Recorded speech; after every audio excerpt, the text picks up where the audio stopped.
And now, Gumption TV presents. Hello, testing. Hi, kids.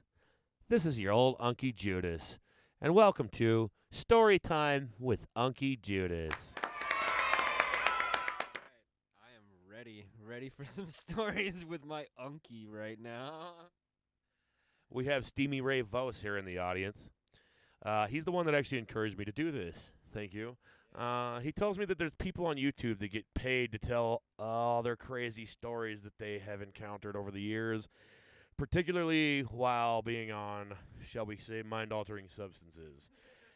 Not trying to incriminate myself or anybody else, so we're going to try and use code names and code words. The challenge originally, he was telling me about a guy who just shows video games in the background and tells his stories. So I'm not into any of the new video games. I haven't really picked up a video game controller since the Super Nintendo, so we're going to throw things back a little bit and pull out some Donkey Kong Country. The challenge is, originally was to tell a drug story or something of the like for every level of Donkey Kong Country, which I am confident I probably could do, but some of those stories are going to last way longer than it takes to beat one level. In fact, for how long I've been talking without even starting this story, I've probably already beat like half the level of the first, because it's an easy one. So we're just going to beat the entire game of Donkey Kong Country and see if I can at least fill that time space with, enough crazy stories from Unky Judas. All right, so I figure it'd be appropriate to start out with one of my very first encounters with the law involving illegal substances. And this is probably when I was about 19. I kind of quit smoking weed or any of that stuff. I went to the boys' ranch. I had just been brainwashed, and I came back a good Mormon boy, ready to go on a mission and all that. You had already quit by that point, by 19? Yeah. I kind of had a strange upbringing. I wasn't really exposed to any of the party lifestyle until a little bit later on. I didn't drink till I was like 17. I didn't really smoke till I was like 17. And I only got drunk maybe 3 times. And I only had been smoking weed for like maybe 3 months before I got sent to the boys' ranch. Now that is a whole nother story.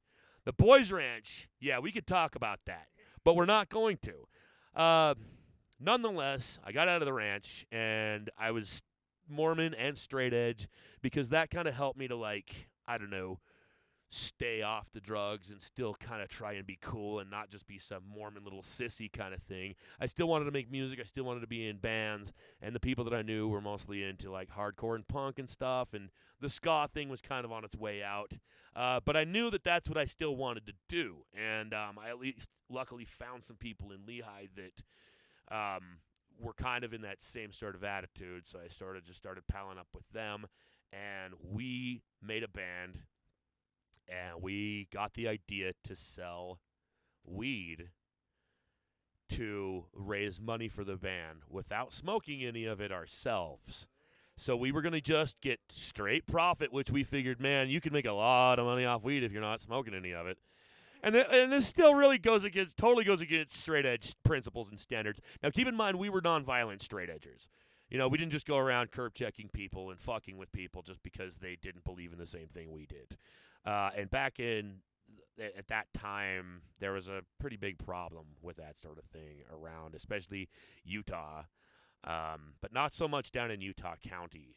Salt Lake for sure, and pretty much anywhere else. Anyways, of course, one thing leads to another, and I wind up going back to having you got a whole QP. And this chick that also joined the band, we're going to leave her name out of this. We'll just call her Cahunt. Cahunt Fahasi. She did smoke, and she was actually kind of the one that came up with the idea to purchase this QP and raise money for the band. And she kind of lied about not really being into weed. And one night she was just like, I'm going to smoke some of this weed. I help pay for it, and you can't stop me. And after much deliberation, I was finally just like, okay, if you're going to smoke it, I'm going to smoke it. She was like, no fucking way. And I was just like, don't say anything, or else I might change my mind, you know, because I was still good Mormon straight edge boy. So that is how I kind of started smoking again. And, of course, this band did not last once that happened. And it was just her and me every night smoking the rest of this QP to ourselves. And, of course, we're still kind of younger. Both of us still live with our parents. She had a car, so she would just come pick me up, and we would just go cruising around the back roads of Lehigh back when there wasn't as much development, and you actually could get away with that back then. So there was this abandoned house. It's not there anymore, and it was just kind of off the freeway. Anyone who's familiar with Lehigh, I don't know what year this would have been. Good, maybe 20 years ago or so. I'd say maybe 2001, 2002-ish, around there. So anyways, there's this abandoned house, really small house that was just up the road from the freeway, kind of behind where like Albertsons and Walkers and all that was, just a little bit further south of there. Just a big field in this house, and we kind of had a thing for abandoned houses anyways. You know, I always have, I always will. Were you guys like involved with each other more than just the band? Yes, we definitely started getting involved pretty quick. And then we hooked up and stayed hooked up for a couple years, actually. Yeah. She popped my virgin cherry. Anyways, that's a whole nother fucking story, too. So anyways, we go into this abandoned house, and there's graffiti all over the walls, just like 420 and SMP, really shitty stoner graffiti. No good graffiti, and paraphernalia all over the place. And so we figured this place is chill, and we could just start coming here on a regular basis. Of course, we were very young and naive at the time. So we actually started treating this place like, we made a bong museum downstairs. Like an actual, because all of our paraphernalia was homemade, because we didn't want to, hang on to it, and nobody really had the money for an actual, store-bought pipe, and the only place to buy a pipe was several towns away, so we just make our own, and anytime it started tasting too shitty or, the air was leaking through it, we retired it to the bong museum, and so we had this fucking museum of paraphernalia down in this basement here, and there was this particular closet in the basement that we like to get hotboxed. And so it was me and her one day, and we'd been here many, many times, and I had just bought X amount, just a new fresh bag, and I rolled a J, and we heard the walkie-talkies upstairs. And I start to panic because, I'm still young. I've never had a run-in with cops, especially with any illegal substances on me or anything. First time ever having anything like this happen, so I'm freaking the fuck out. And we're just stuck in this fucking closet in the dark. And I just we got to fucking, jump out the window or we got to get out of here. He's like, no, we got to stay here. If you run, then you're in more trouble. So she insisted that we just stayed put. They come downstairs, and they find us, and it wasn't cops. It was the fire department. And they're just like, what are you guys doing down here? And we're just like, we just kind of like abandoned houses. We, look at all this stuff. And they're just like, that's quite a bit of paraphernalia. Yeah, look at that. What do you know? So we never been here in our fucking lives, swear to God. We were just checking the place out, just passing by. And they're just kind of like, okay, well, this is still a little suspicious, but we're looking for a kid. Have you guys seen some random, 14-year-old boy? And we're just like, no, definitely would have remembered seeing something like that. And they're like, yeah, he lives around here, and I guess he used to hang out here too. And I'm just like, oh, he sounds cool. So they take us outside, and they're like, okay, we at least have to conduct a couple of field tests and, make sure you're good. And it was the most basic, pathetic, follow your finger with your eyes, and then checking the back of your throat and see if there's green on the back of your tongue or some shit, and that's supposed to indicate that you have smoked weed. Apparently, is there? Okay, let's just test this. Let's test this. Look at the back of my tongue. Huh? No. Yeah. All right, folks. That urban myth has been debunked. I hope that you fire department and police officials are listening, because that doesn't work. Anyways, we hadn't smoked, so we got away, and our car was parked just a block or so down the street. And I think we were sketching, and so I think if I remember right, we walked back to the Walkers, to the gas station, to kind of like throw them off of our trail. And I had this black and white duffel bag, and it had all of our, our stuff in it, and a pipe.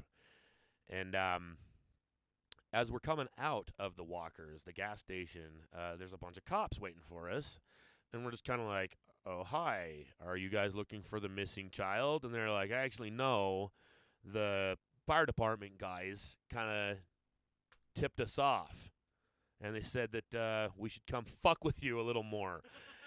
And we're just kind of like, they already searched us. They already questioned us. We're good. And they're like, "Actually, we're going to take a look in that bag." And I'm just kind of like, well, first, they told me to come out. And as I was coming out, I handed her the duffel bag. And she was heading to the bathroom. And they're like, no, you too. And so, yeah, she hands me back the bag, and they pretty much left us no choice. We sat there on the sidewalk just saying, "No, you have no reason or need to look through this." And they're finally like, "If you don't give us the bag, we're going to take it anyway," kind of thing. Not exactly in those words, but pretty much in those fucking words. And so I just kind of look over at her reluctantly and just slowly hand them the bag. And of course, it's like the first thing they see is a baggie in the little glass pipe. My first glass pipe I ever bought. And there it goes. I would much rather have broken that thing. Just let it fall on the asphalt or something and lose a pipe like a good pipe would be lost. And that's another thing for anyone listening. If you've ever dropped a pipe on the linoleum and it shattered, that's really the best way for a pipe to go out. Way better than giving you away. That's for damn sure. Yes, it's much, much better than getting taken by the police. Nowadays, see, this was damn near 20 years ago. And that's kind of the trippy thing about this is here we are in 2021, and things are a lot different. Sure, there's plenty of places where you can still run into problems just like this, if not worse. But here, even around here, I never thought I would see the day that there was a dispensary in Provo. I mean, not anyone can get into it, but still, we're making fucking progress. And especially back in 2001, when this happened, I never would have dreamed. I'm just like, that's shit you would read in High Times magazine, talking about their trip to, fucking the Netherlands or whatever. And that's what it's like over there in countries that are truly more free than we are. So anyways, I'm going to take a swill of water here.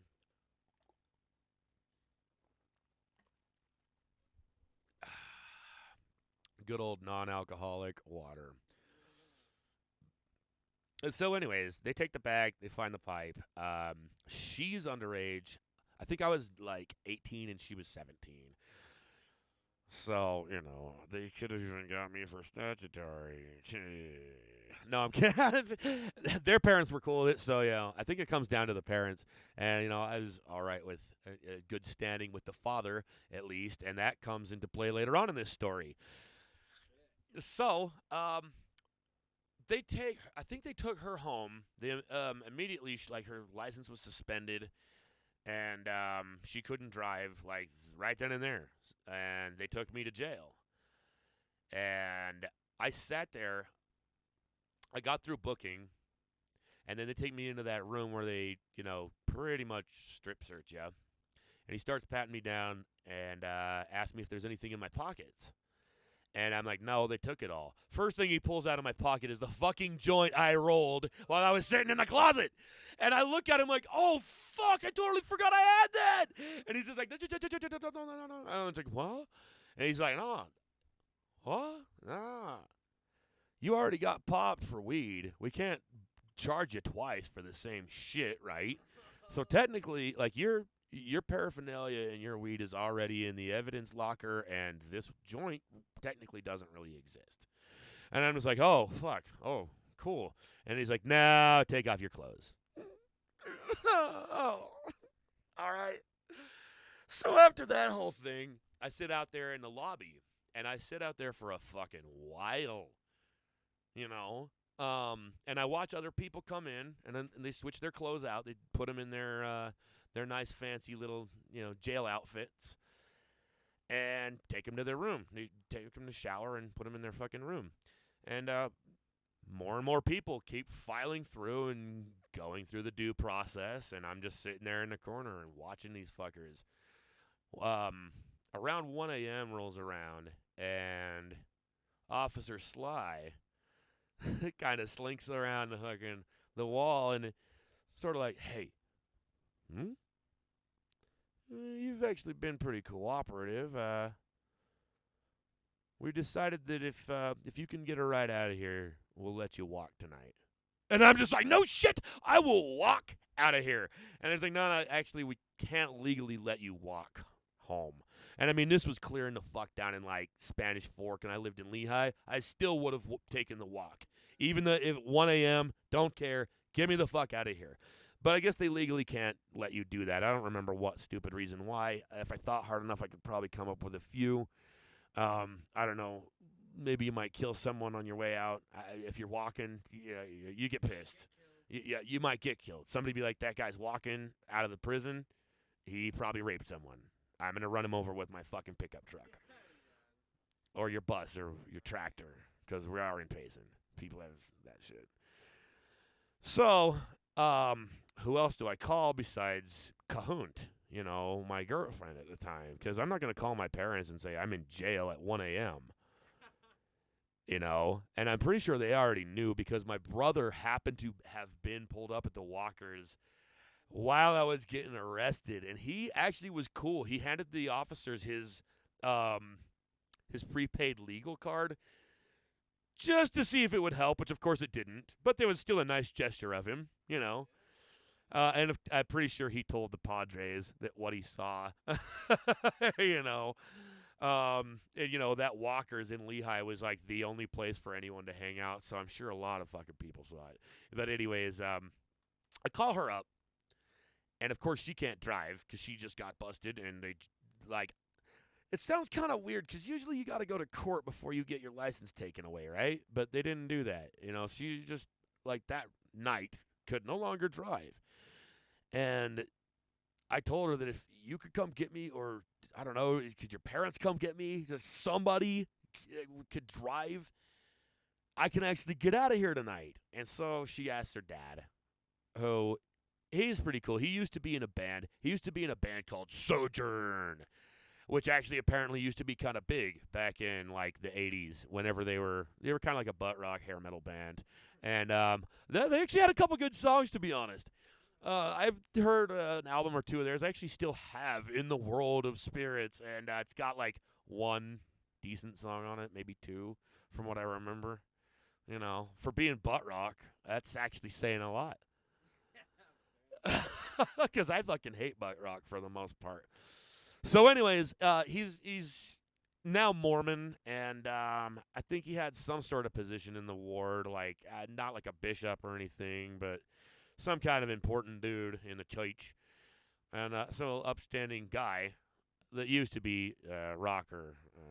In fact, he took us to the Tool concert, and that was an interesting experience. But anyways, he had already taken his cocktail of sleeping pills. I'm sure Ambien had to have been one of them, because, man, I have done Ambien and been fucked up on Ambien. There's two ways to do Ambien, and we could tell that story another time, too, because I got a great Ambien story. But you either take it orally and you stay awake through the drowsiness, and then you start getting all bonkers. And you almost hallucinate. Not quite, but you dissociate. It's more of a dissociate than a hallucination. Oh God, yeah. We'll talk about Ambien in another story, because or you snort it, and then you immediately feel the effects. But anyways, he obviously just took it like any other person and stayed awake long enough to start tripping.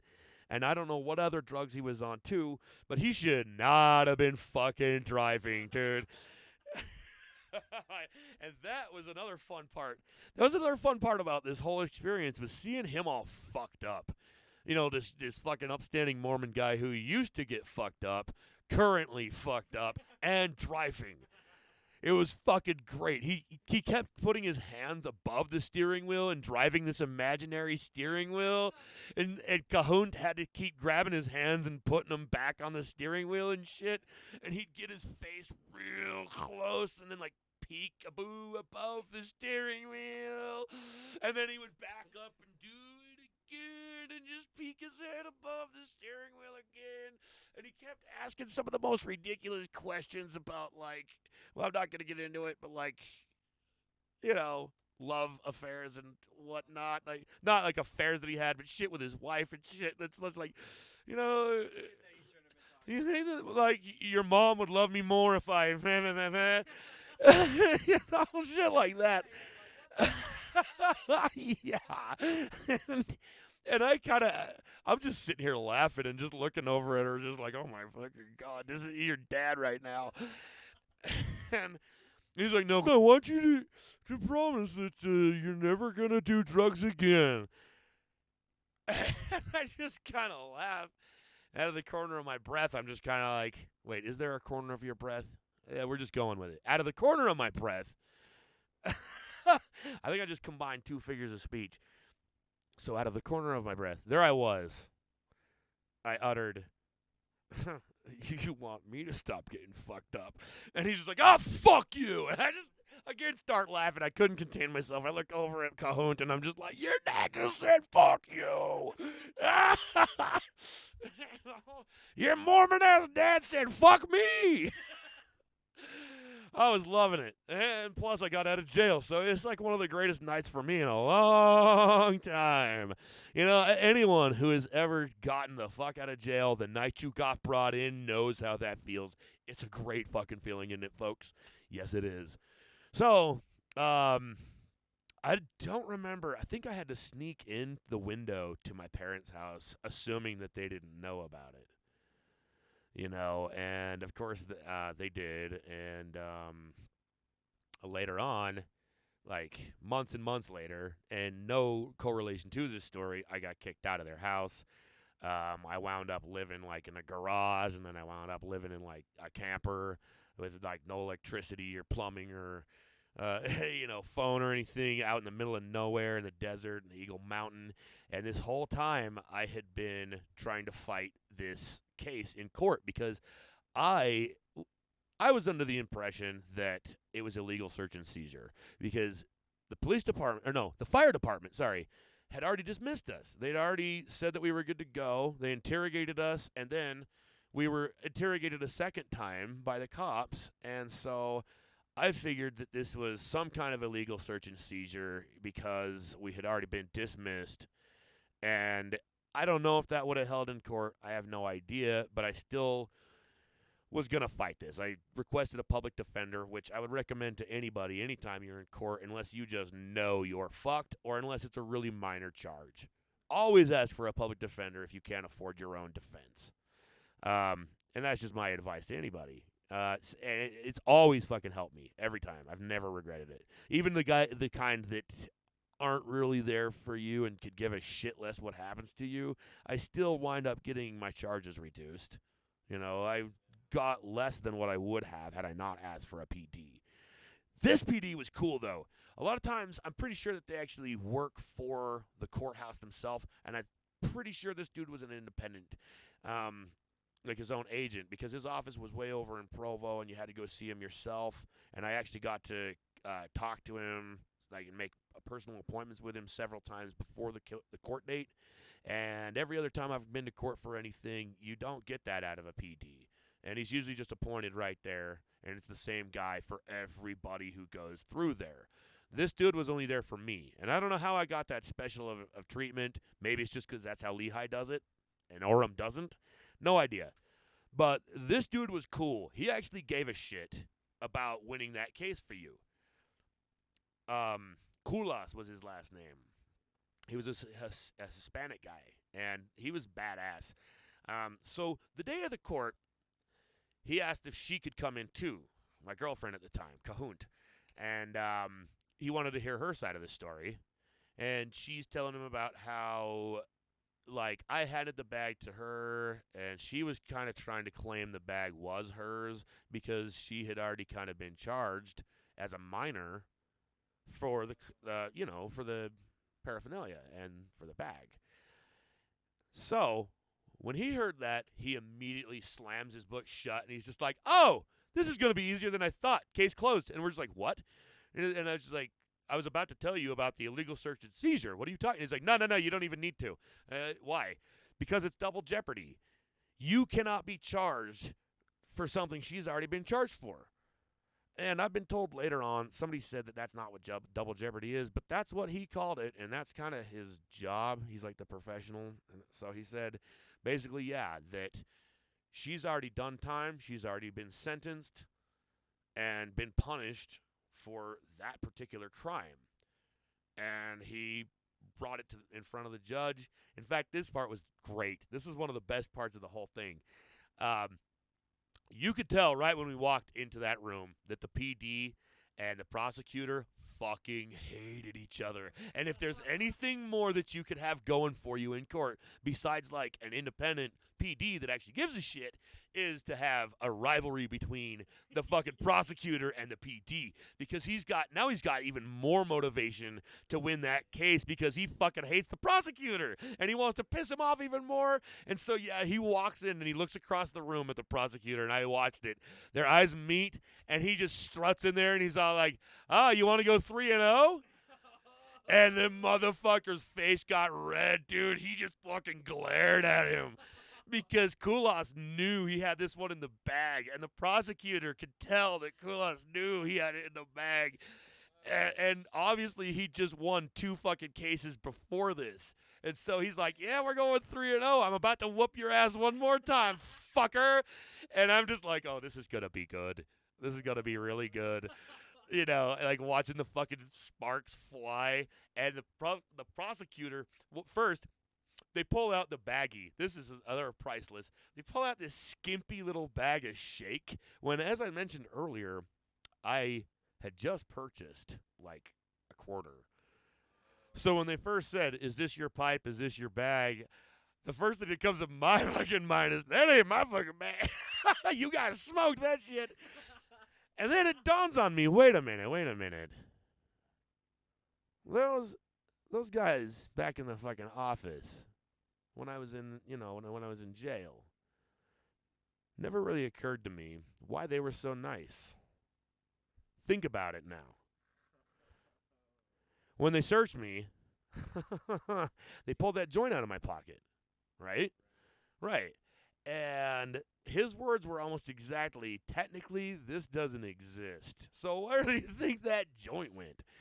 Why do you think they let me just sit there until nobody was there, nobody had been there for a while, and at 1 a.m. they're finally like, so you're cool. You could go. Because I got them stoned. I bet that they all, they take turns doing different shifts, and everybody in the fucking lobby was like, oh, man, I got lobby tonight. Ain't no way I'm getting high. They're all just hanging around, bored. Like, all the street cops are going to get all the fucking drugs before it makes it to us. We'll be lucky if fucking something makes it past them and we even get a single joint. And then in strolls jolly old me with a fucking joint in my pocket I totally forgot about. And I guarantee that's what happened. The guy who strip searched me, he comes walking into the fucking lobby like, hey, there's something waiting for you out there by the fucking gas meter where we take smoke breaks. And then gives him a wink. Like, oh shit, all right, I'll be out there for my 15 after I finish filling out this paperwork. So, yeah. That being said, looking at my fucking bag, seeing how little there was left, I was like, you guys didn't just smoke the joint. You smoked you smoked almost the whole fucking thing. But still, that's just speculation. I definitely don't know if that's what happened, but it kind of adds up, if you ask me. Even if they were trying to test it to make sure this is a legal substance, you probably didn't need to use that fucking much of a sample to determine that. Just one sniff, that's it. And you know what the fucking is. Or one puff. I think that's probably how they conducted the experiment. Like, yeah, that's weed, all right. No, I don't think it is. Let me get one more try on that. So, it's getting to the point where this prosecutor knows he's toast, and he is fucking sweating and trying to get me to give him anything, to fucking work with, to pin on me. And, like, that was your pipe, and that was your weed, and it was in your possession, and we were still trying to go with the story that it was my girlfriend's. And so this dude is yelling in my fucking face, just inches away. Like, I can see the sweat dripping off his forehead and the veins popping out like Ren and Stimpy detail shit. You know what I mean? It's like this throbbing fucking pimple and a Band-Aid hanging off, and all the hair underneath it and shit. And so it was fucking great. The fucking judge, she was a female, and she's like, Mr. Prosecutor, he was simply being a gentleman and carrying his girlfriend's bag for her. Will you please step down? And so even more, I'm just loving this shit, dude. I'm just like sitting there, just slinking back, like, like I wanted to just point at him and snicker, but I didn't want to do anything to blow it. You know what I mean? Just stick to the story, say as little as you need to, because the fucking, my PD's got it. And so, yeah, after the fucking, now I got the judge on my side. The judge just called me a gentleman. And so I'm so just fucking sitting pretty, you know what I mean? They threw the whole fucking thing out. I didn't get charged for a damn thing, and it sucks that my girlfriend did get charged, but her time had already been, it was way long gone. I mean, it took me like a year and a half to get this whole thing resolved. She was only on probation for like 3 months because she got tried as a minor, and so even once she turned 18, the charges got dropped. Totally just off of her fucking record. She, by then, could now drive again and could now smoke again. And so, it was like happily ever after. Except for it wasn't. We wound up, getting into some shit, and she turned out to be a cunt. Fucking my fucking roommate behind my back for the last year and a half of our relationship. And that's the end of that story. Thank you all for joining. That's story time with Unky Judas, dude. Yes, please subscribe to this channel. I've got all sorts of crazy underground local music that you will not find anywhere else. And I'm going to be doing a whole of a lot more stuff like this. We're going to be bringing live, possibly even a cartoon show. So stick around, folks, and have a happy tomorrow? No, I don't like that. All right. Stand by, and we will have a better slogan for our next episode. Thank you.